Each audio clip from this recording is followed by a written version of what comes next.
Mga master, okay lang bang? Huwag niyong skip ang mga ad sa aking mga video kung okay lang mga master. Salamat sa solid na suporta po. Yon, what's up mga masters? Nandito na naman tayo sa panibagong araw, panibagong kabanata na naman ang pagsasama-samahan natin ngayon guys.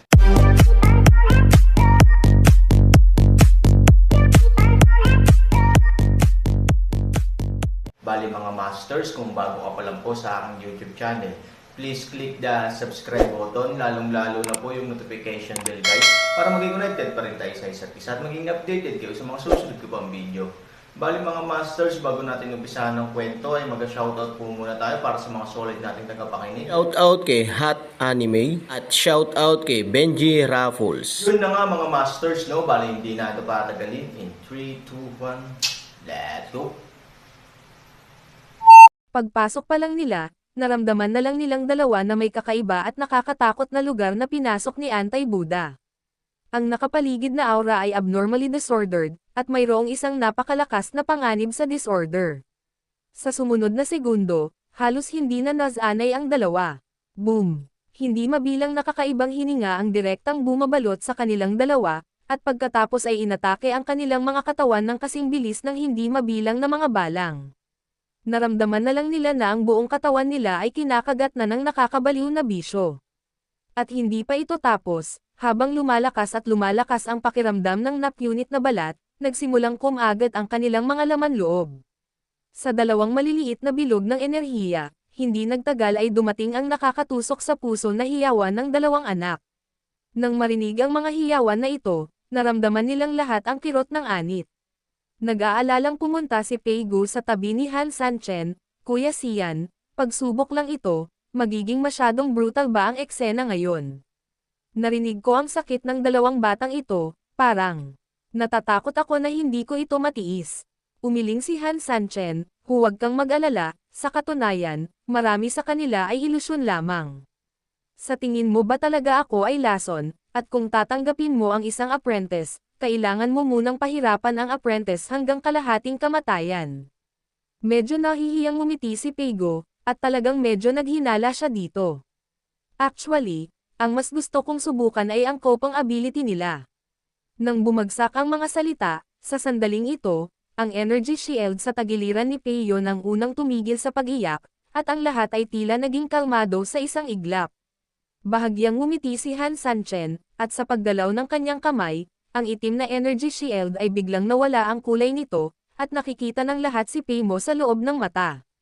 Sa oras na ito, nakaupo si Peimo na naka-crossleg, napakaligtas. Ang isang pares ng mga mata ay malumanay na nakapikit, tulad ng isang pambihirang master. At sa sobrang kalmado niya, hindi naman ganoon karahas ang mga aura sa paligid niya. Naunawaan ito ni Peigo at bahagyang ngumiti, siya ay medyo matalino at alam kung paano gumamit ng fusion upang malutas ang krisis.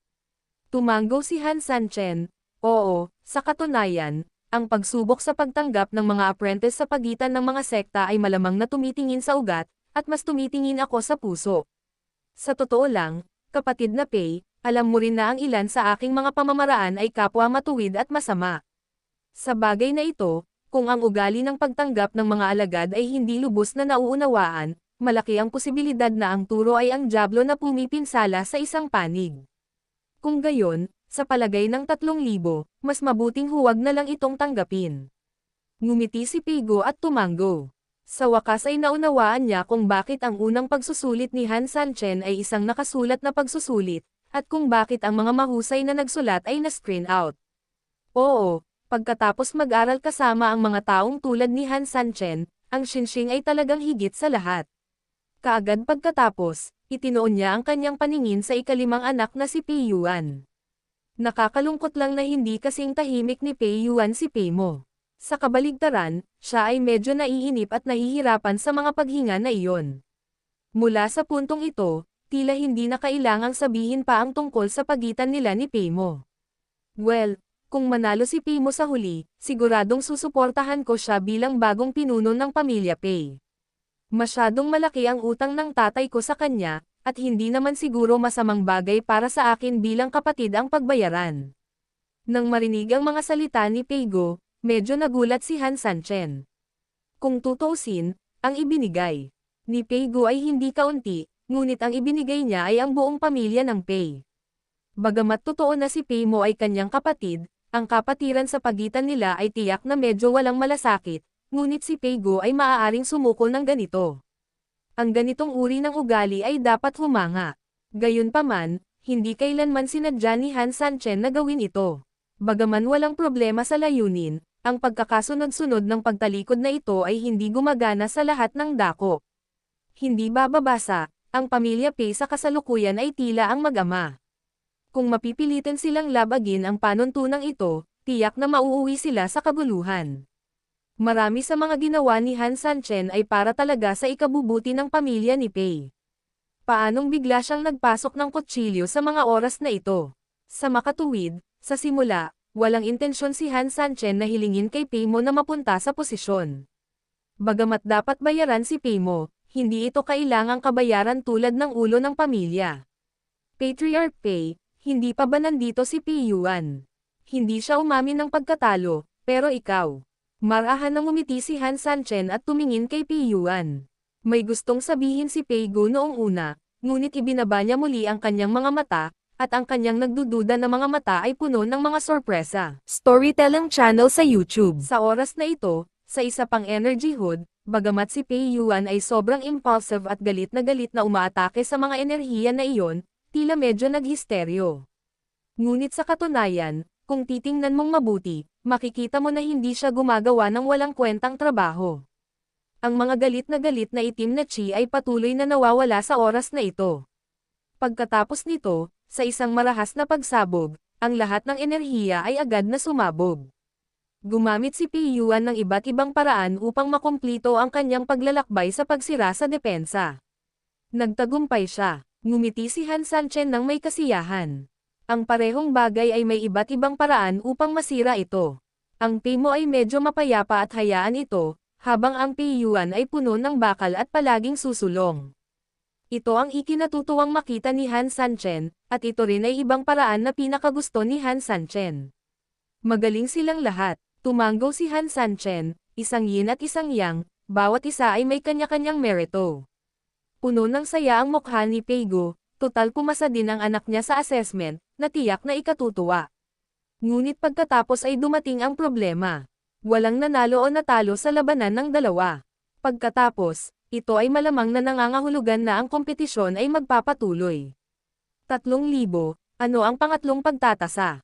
Tanong ni Pei-go. Bagamat hindi siya nakilahok sa pagtatasa, kung maaari niyang malaman ng maaga ang mga item sa pagtatasa, kahit papaano ay magkakaroon siya ng kumpiyansa sa kanyang puso. Walang pangatlong pagtatasa, sabi ni Han Sanchen. Kung gayon ito. Medyo napahiya si Pei-go, paano ito ginagawa ng dalawang ito? Hindi ko naman sinabi na isang apprentice lang ang dapat kong tanggapin. Ngumiti si Han Sanchen. Sa katunayan, ang orihinal na intensyon ni Han Sanchen ay tanggapin lamang ang isa. Ngunit sa kasamaang palad, nakasalubong niya si Pei Mo sa daan. Gusto niya ang batang ito, masunurin at matino. Sa makatuwid, pansamantalang nagbago ng isip si Han Sanchen. Ang bilang ng mga tao ay dumami sa dalawa, hindi lamang tinatanggap ang kanilang nagustuhan, ngunit tinutupad din ang pangako kay Pei-go. You mean, accept both. Nagniningning ang mga mata ni Pei-go. Paanong hindi siya magiging masaya? Paanong hindi ka masasabik? Mayroong dalawang lugar, at lahat sila ay mga anak ng kanyang pamilyang Pei.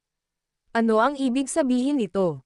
Nangangahulugan ito na ang kanyang pamilyang Pei ay magkakaroon ng dalawang makapangyarihang general, at ang pamilyang Pei ay magiging mabaliw sa hinaharap. Oo, tumanggo si Han Sanchen, pagkatapos ay kumurap kay Pei-go, at bamulong, gayunpaman, maaaring magulo ang seniority, don't you mind. Senyoridad sa pamilya. Teka, kalokohan yan. Hanggat may magandang pagkakataon ang pamilya Pei, hindi pa banggitin ang magulong henerasyon ng kanyang ina, paano kung tawagin niyang Pei-go si Uncle Han Sanchen? Pero isang sigaw lang, hindi kayang magdusa ang bibig, at hindi rin magdusa ang mga tao. Nang makita si Pei-go na nanginginig ang kanyang ulo na galit, si Han Sanchen ay ngumiti ng may alam, iyon ang inaasahan niya. Kung tutuusin, kung ang bagay na ito ay papalitan ng kanyang sarili, sasang-ayon siya dito. Okay, Hinayla ni Han Sanchen ang dalawa at naglakad papunta sa harapan ng ilang hakbang, pagkatapos ay iaanunsyo ko rin na mula ngayon, si Pei Mo at Pei Yuan ay opisyal ng magiging mga disipulo ng aking Han Sanchen. Si Pei Mo ay unang nabasag ang kalasag, at natural na isang senior na kapatid, at si Pei Yuan ay nabasag ang kalasag mamaya, siya ay isang junior na kapatid. Umuungol. Sa mga manonood, kasunod ng anunsyo ni Han Sanchen, sumambulat saglit ang tagay. Tuwang-tuwa ang karamihan. Ano ka pa, bilasan mo na ihain mo sa akin ang tsaa. Pinagalitan ni Pigo ang matandang naghahain ng tsaa. Ang matandang naghain ng tsaa ay walang iba kundi ang matandang nanloob sa Kafeng Pavilion kagabi. Sa oras na ito, nahuhulog na siya sa masayang pagtatapos na ito, at nakalimutan niyang dalhin ang tsaa sa nakaraan, at pinagalitan ni Pigo dahil dito, nagising na lang siya na parang panaginip. Sa sumunod na segundo, bumangga siya sa ibabaw ng kanyang puwet. Ang tsaa ay inilagay sa pagitan ng dalawang anak na lalaki, at ang dalawang anak na lalaki ay may hawak na tasa ng tsaa sa isang tabi. Pagkatapos lumuhad, dinala ni Chili ang tsaa kay Han Sanchen. Master, mangyaring uminom ng tsaa. Bagamat kinikilala ko kayong dalawa bilang mga apprentice, malayo pa kung sasambahin ko ba ang guro o hindi. Kailangan kong tingnan kung maaari mo akong painumin ng tsaang ito.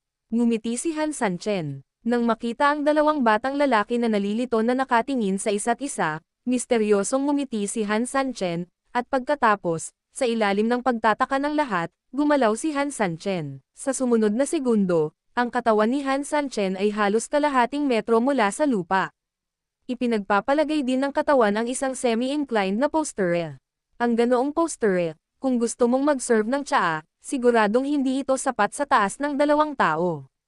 Ngunit nakatayo na doon si Han Sanchen, tahimik lang na nakatingin sa kanilang dalawa.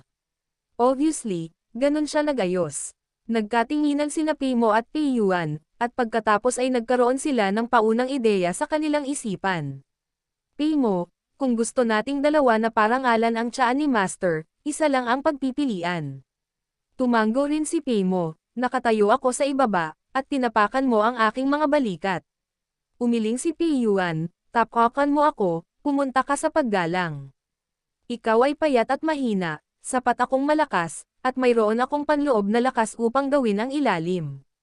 Matapos bumagsak ang mga salita, bago pa man tila pumayag si Pei Mo, naglakad na si Pei Yuan sa ilalim ni Han Sanchen, pagkatapos ay tumingkayad sa kalahati, tinapik ang kanyang balikat, at sinenyasan si Pei Mo na tapakan ito.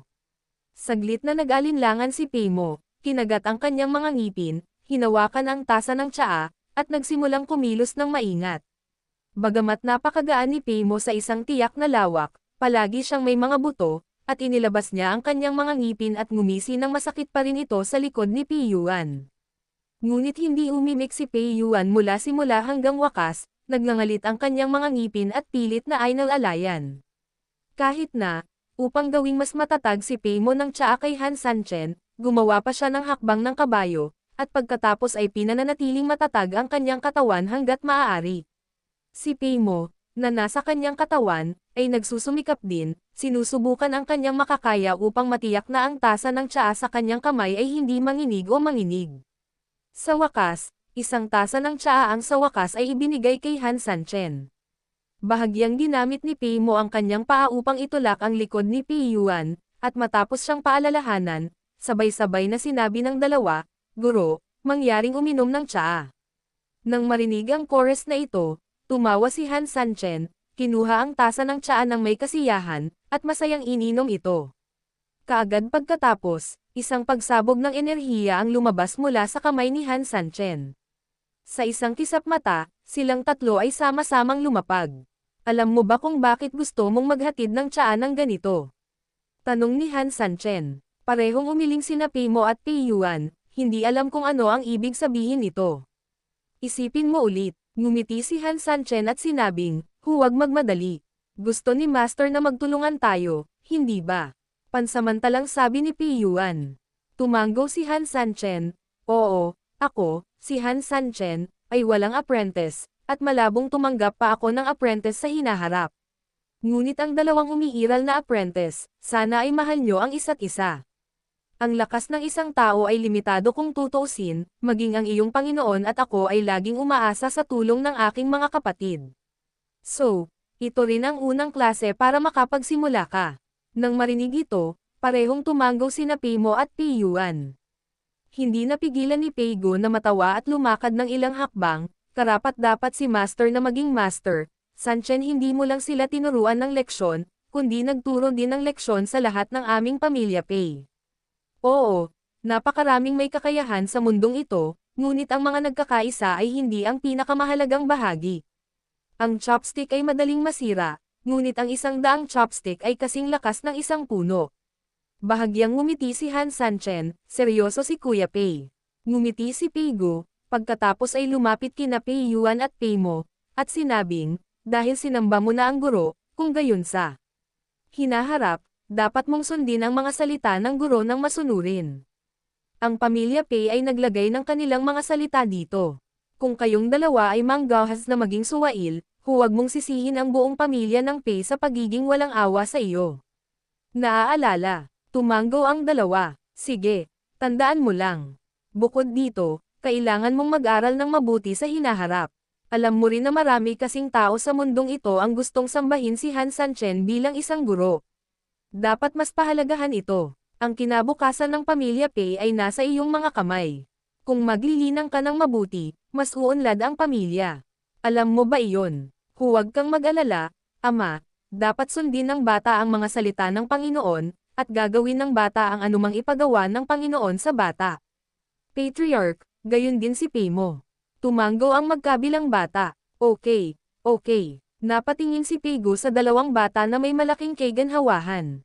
Ngumiti si Han Sanchen at magsasalita na sana. Sa sandaling ito, may nagmamadaling pumasok si Gui na isang utusan.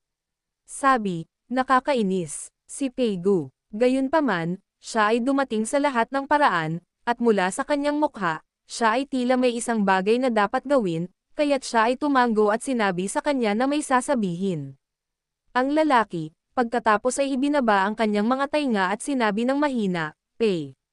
Young Master Peihus, wala, Yun na nga mga masters, no? Bali panibagong kabanata na naman yung natapos natin ngayong gabi. Muli, maraming salamat po talaga sa walang sawang suporta po sa aking YouTube channel na talagang inaabangan nyo po ang bawat upload ko po. Bali mga masters, magkita-kita ulit po tayo bukas ng gabi at ngayon po ay magpapaalam po muna tayo.